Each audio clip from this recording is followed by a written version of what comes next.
Toto, saan ka pupunta? Doktor, papacheck up. Sumasakit na giliran ko eh. Ulcer yata eh. O appendicitis kaya. Bibisitahin ko si Dr. Balyeros. Bakit sa kanya? Kasama siya sa programang Damayang Pangkalusugan. Naging miyembro na rin ako. Accredited doctor siya nila eh. Kaya libre check-up. Alam mo ba kung paano nag-a-accredit ang programa nyo ng DPK? Teka. Paano nga ba nila pinipili yung i-accredit nila?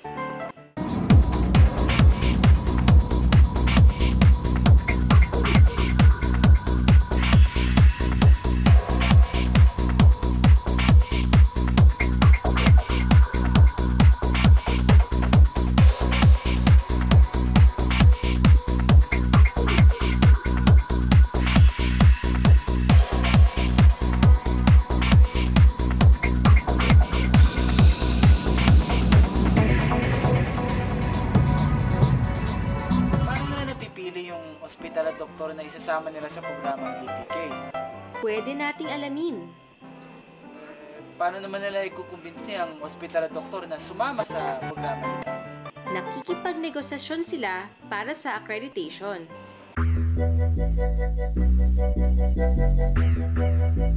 Ang akreditasyon ay ang pakikipagkasundo ng mga Health Service Provider o HSP para maging kabahagi ng Damayang Pangkalusugan o DPK. Sa ganitong paraan, maaaring dumiretso na ang mga miyembro sa mga klinika at ospital at ang DPK na ang nag-aasikaso ng pangbayad. Ang isang halimbawa ng grupong may sistemang akreditasyon ay ang Valenzuela Development Cooperative o Valdeco.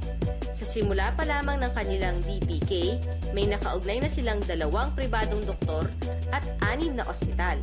Ang kinaganda lang kasi ng accreditation, kaya mas recommendable yung accreditation, wala nang iintindihin yung miyembro mo na kailangan maglabas siya ng pera, unlike yung reimbursement. Convenient na para sa kanila, yung itakbo ka sa ospital nang wala kang bitbit na pera. Tapos asikasuhin ka kasi alam nila, accredited ka ng di ba, ng hospital nila.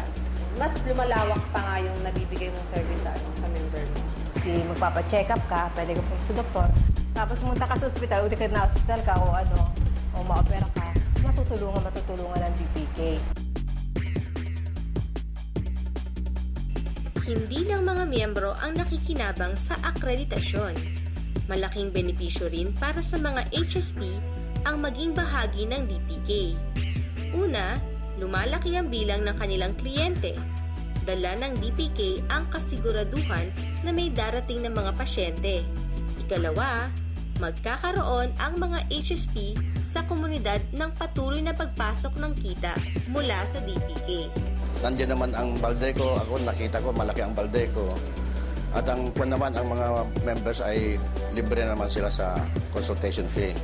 Namumurahan naman sila sa mga laboratories, kagaya ng mga chest x-ray, ECG, dahil binigyan ko sila ng 15% discount. At ang ikatlo at pinaka-importanting benepisyo para sa HSP ay ang pagbigay ng tunay na serbisyo.